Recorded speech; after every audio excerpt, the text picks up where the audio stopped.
공식적으로 오늘이 저의 마지막 설교가 되겠습니다. 여러분, 마지막 설교에 무슨 설교를 할 것 같습니까? 네, 여러분들이 역시 알아맞히셨습니다. 여러분들 마지막이라고 해서 제 설교가 달라지는 것 없습니다. 오늘도 역시 복음을 전하게 될 것입니다. 하나님의 말씀을 보십시다. 고린도후서 5장 15절입니다. 우리 합독을 합니다.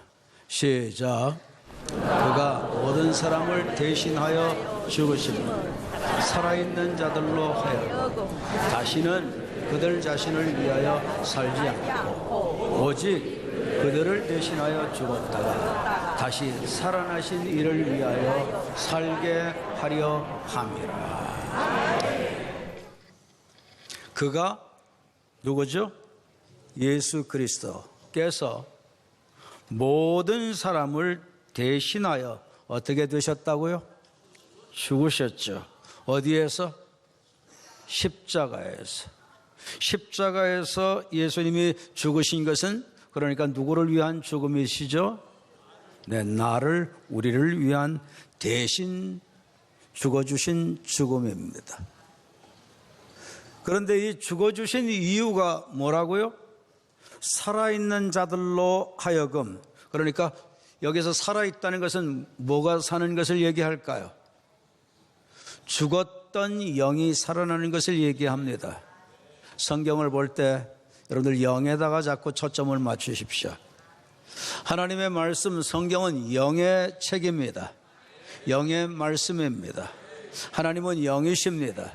예배도 실영으로 드리라고 말씀하셨습니다. 기도도 영입니다. 찬양도 영입니다. 말씀도 영입니다. 살아있는 자들로 하여금, 그러니까 영이 살게 된 거죠. 누구를 통하여? 예수님의 대신 죽어주심을 통하여. 그런데 이렇게 대신 죽어주시고 살게 해주신 이유는 뭐라고요? 같이 한번 또 봅니다. 다시는 그들 자신을 위하여 살지 않고, 누구를 위해서 살지 않는 것? 자기 자신을 위해서 살지 않는 것. 네. 그것 때문에 예수님이 어떻게 되셨다고요? 그것 때문에 대신 돌아가 주셨다, 그 말씀입니다. 그것 때문에 대신 돌아가 주셨어요. 그리고 오직 그들을 대신하여 죽었다가 다시 살아나신 이를 위하여 살게 하려 함이라. 다시 살아나신 이를 위하여 살게 하려 한다고 했으니까, 살아나신 목적, 부활하신 목적도 뭐죠? 부활하신 목적도 보니까 부활하신 예수님을 위하여 살게 되기를 원하셔서다는 거지. 이해가 되셨으면, 깨달아지시면, 정리되시면 아멘. 여러분들 서로 한 분이 세 분 이상에게 축복하십시다. 다시는 자신을 위해서 살지 말랍니다. 네, 여러분 이 말씀을 보니까 이 말씀은 어떤 내용이 나오죠? 우리 인생들이 무엇을 위해 살아야 될까라고 하는 것을 명확하게 밝힙니다. 어떻게 살아나가야 되는가를 하나님께서 아주 선명하게 알려주고 계십니다. 어떻게 살아나가면 안 되고 어떻게 살아나가야 된다, 이렇게 말씀을 하셨습니다. 그 내용이 뭐죠? 누구를 위해서 살지 않고 자기 자신을 위해서 살지 않고, 누구를 위해서 살고? 예수님을 위하여, 하나님을 위하여 사는 거예요. 자, 여러분 여기서 우리 한번 좀 생각해 보십시다. 우리 인생들이 무엇을 위해서 살아나가야 될는지를 모르게 되면 어떻게 살게 될까요? 아무렇게나 살게 될 겁니다. 되는 대로 살게 될 겁니다. 닥치는 대로 살게 될 겁니다. 또한 대부분 자아 중심으로 살게 될 겁니다. 예수님께서 십자가에서 우리의 죄를 대신 담당하시고 죽어주신 목적이 자신을 위해서 살지 않는 거랍니다. 자아를 위해서, 자아 성취를 위해서 사는 게 아니라는 겁니다. 무엇을 위해 살아야 되느냐? 부활하신 예수님을 위해서 살아야 된다. 그런데 거의 대부분 인생들은 무엇을 위해서 사는 게 하나님 뜻인지 알고 살까요? 거의 대부분 모르고 삽니다. 청소년들의 전문 사역자들 얘기에 의하면 99% 청년들은, 이 학생들은 무엇을 위해서 내가 살아야 되는지, 어떻게 살아야 되는지, 어떤 방향으로 살아야 되는지 그것을 거의 모르고 산다는 겁니다. 그래서 아이들에게 너 왜 사냐? 그렇게 물어보면 대부분 어떻게 대답을 하죠? 고민도 안 합니다. 괴로워하지도 않아요. 그냥 태어났으니까 살지요. 그렇게들 얘기합니다. 여러분, 태어났기 때문에 산다. 그러면 거기에 삶의 목적이 있나요? 방향이 있나요? 없습니다. 그러면 빗나간 삶을 살게 되죠. 방황하는 삶을 살게 될 것입니다. 왜 청소년들이 입만 띄면 거의 다 욕이라고 그러죠? 왜 그렇게 욕을 하고 살까요? 무엇을 위해서 어떻게 살아야 되는지를 모르니까 그렇게 욕으로 채우는 겁니다. 우리나라의 술 소비량이 그렇게 많다죠? 왜 그럴까요? 무엇을 위해 살아야 되는지를 모르니까 공허하잖아요. 그러니까 뭔가를 채워야 되잖아요. 채워줄 수 있는 게 맨정신이 안 되잖아요. 그러니까 술로 채우고자 하는 거죠. 왜 사람들이 비관해하고 우울해하고 그럴까요? 무엇을 위해 어떻게 살아야 되는지를 안다면 그렇게 비관하지 않습니다. 우울해하지 않습니다.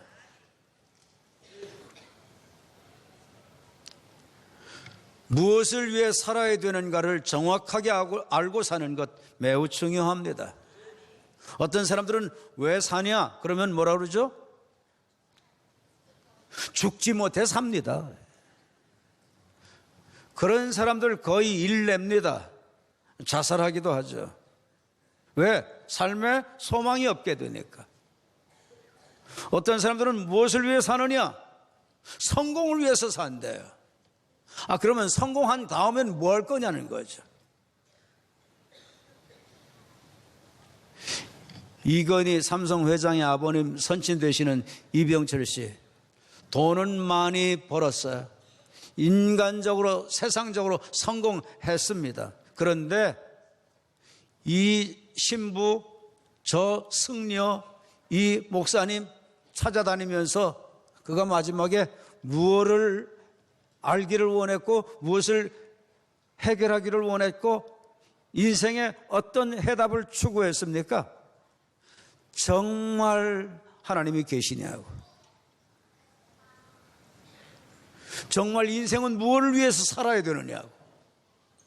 그거 추구하고 살다가 삶을 해결도 못하고 마쳤죠. 왜 사람들이 바람 피고 음란하게 생활하고 왜 사람들이 땅의 쾌락을 추구하고 살까요? 내가 무엇을 위해서 어떻게 사는 것이 올바른 삶인지를 안다면 절대 그렇게 못 살게 되어져 있습니다. 여러분들, 이 질문을 여러분들에게 한번 해보십시다. 나는 무엇을 위해 사는가? 여러분들은 무엇을 위해 사십니까? 성공을 위해 사십니까? 물질을 위해서 사십니까? 명예를 위해서 사십니까? 명예? 여러분들, 얻어봤자 금방 사라집니다.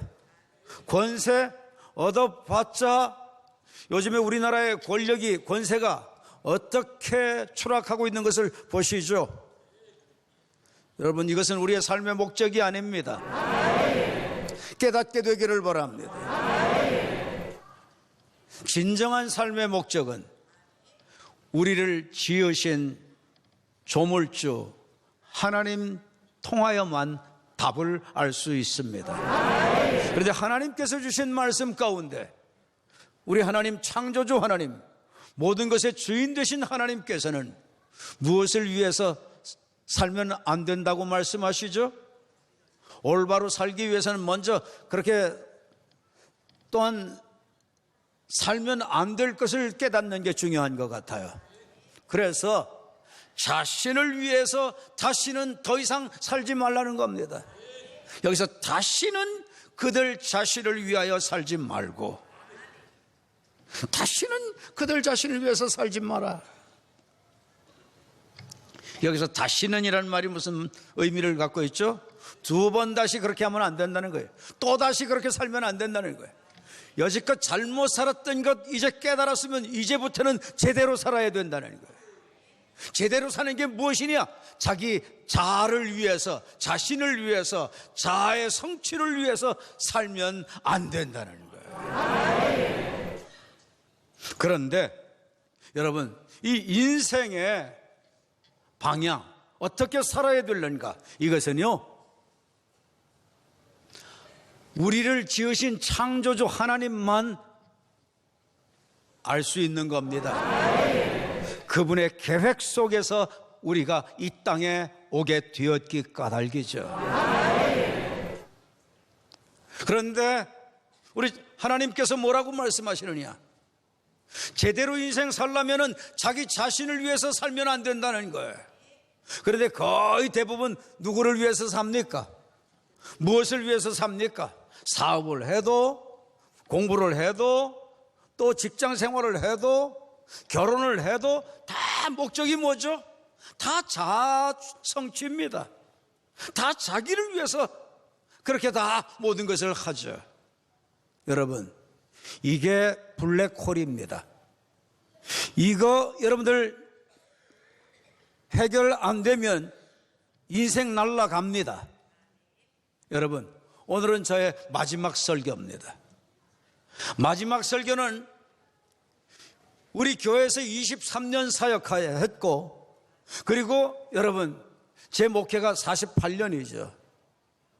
이 사역 전체를 묶어놓은 말씀이라고 생각하시면 됩니다. 가장 중요히 여기는 말씀이라고 생각하면 됩니다.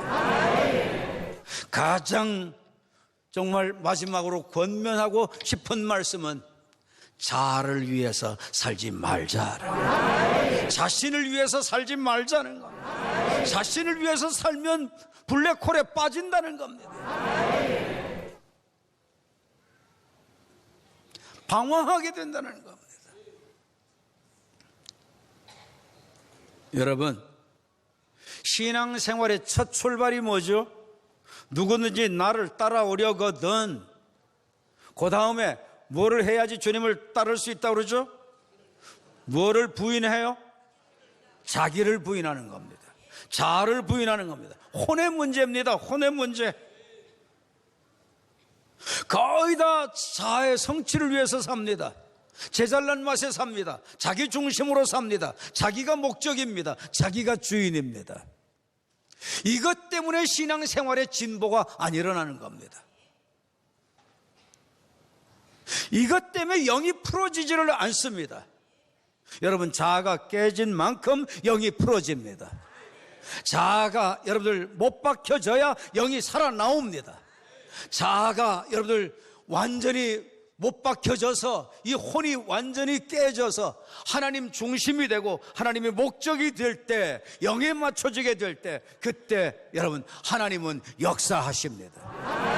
하나님은 하나님의 은혜를 흘려 보내시는 겁니다.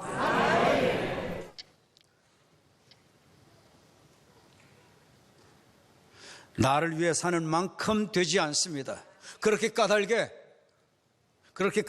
사도 바울 선생님 뭐라고 말씀하시죠? 여러분, 나는 며칠만 죽노라. 날마다 죽노라. 날마다 뭐가 죽노라? 나는 뭐예요? 자아죠. 자신 중심으로 사는 것, 자신이 목적되어서 사는 것, 자기가 주인 돼서 사는 것, 이것이 있는 한 신앙생활은 안 되는 거예요. 혼이 깨지지 않는 한 신앙생활은 안 되는 거예요. 여러분들 신앙의 진보를 원하십니까? 저는 여러분과 제가 신앙의 진보가 있게 되기를 원합니다. 제가 떠나고 난 후에도, 사역이 마쳐지고 난 후에도 여러분들에게 큰 하나님의 사랑과 은혜와 축복이 있게 되기를 바랍니다.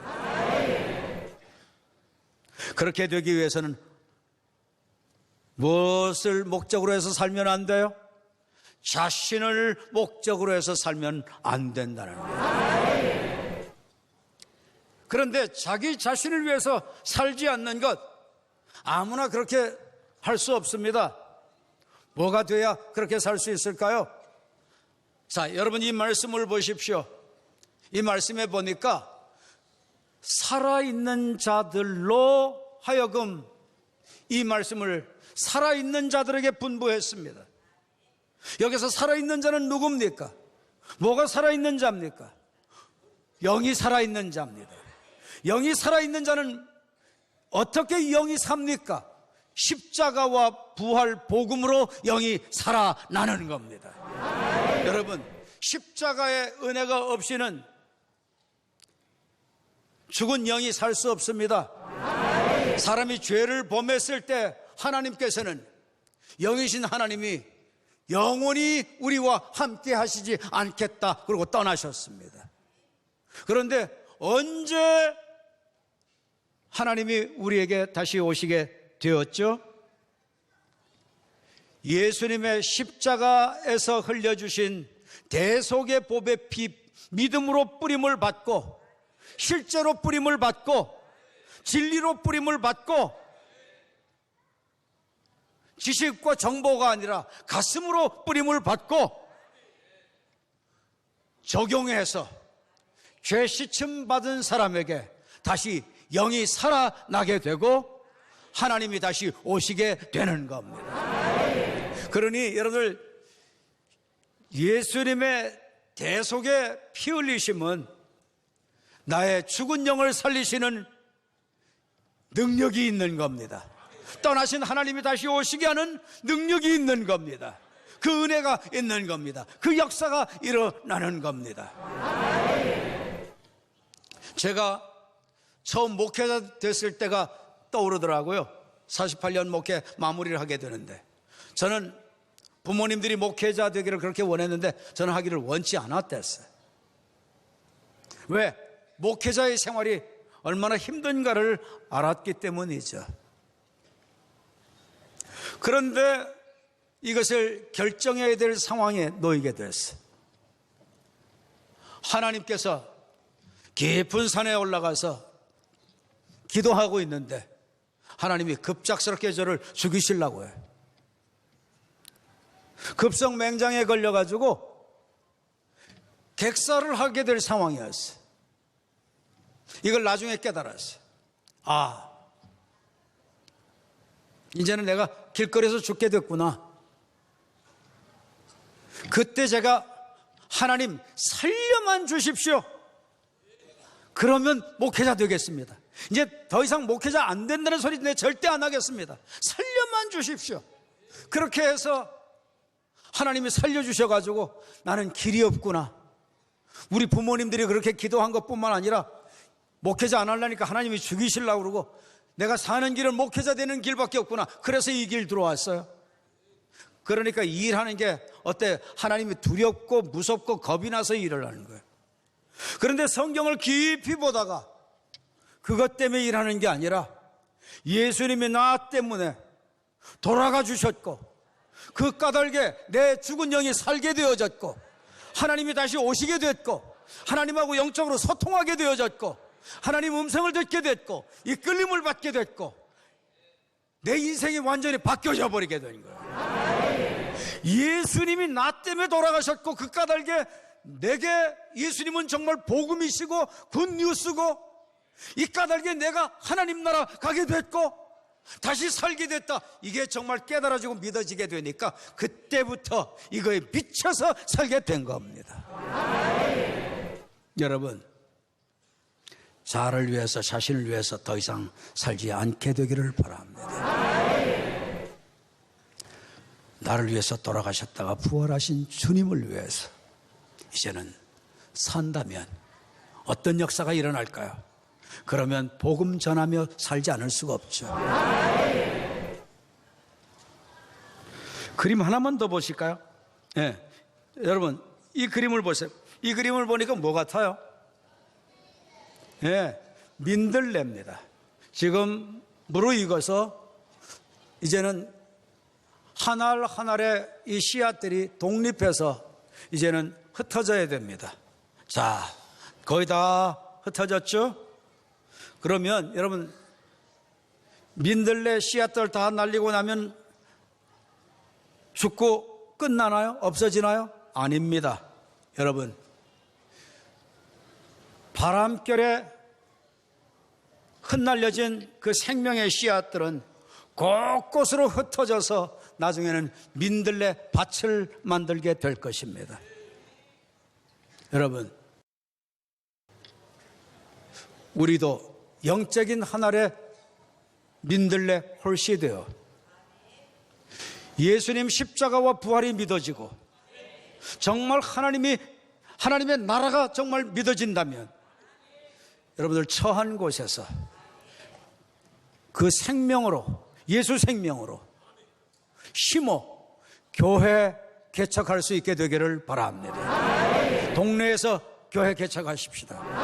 학교에서 학원에서 교회 개척하십시다. 이번 주에도 학원에서 학교에서 교회 개척하는 얘기들 저한테 소감문들 보내오더라고요. 참 고마웠어요. 또 어저께 어떤 집을 갔는데요, 그 집엔 보니까 혼자서 지금 월화수목 금토일 내내 교회를 세우는데 12개 교회를 세운다는 거예요. 12개 교회를 날마다 지금 교회를 세워서 몇 군데 해가지고 나간다는 거예요. 여러분, 예수 생명 있는 사람은 나만을 위해서 살 수 없습니다. 공부를 해도 복음을 위해서, 돈을 벌어도 복음을 위해서, 직장 생활을 해도 복음을 위해서, 가정의 주부로 살아도 복음을 위해서, 처한 곳에서 교회 개척해서 큰 교회 이루어 주일이면은 다 몰수이 나와 통합 예배 드리며 하나님께 영광 올려드리는 교회 되기를 바랍니다. 우리 교회가 이렇게 된다면 다른 교회 살려낼 수 있습니다. 다른 나라도 살려낼 수 있습니다. 마지막 시대 영혼 추수를 위한 아주 귀한 교회가 되어질 것이고 세계복음화의 큰 몫을 우리 교회가 담당하게 될 것입니다. 새로운 목사님과 더불어 힘을 합쳐 처한 곳에서 열심히 교회 세워 하나님께 영광되고 우리 목사님에게도 기쁨되고 누림되기를 간절히 바라면서 말씀을 맺습니다. 고맙습니다. 감사합니다.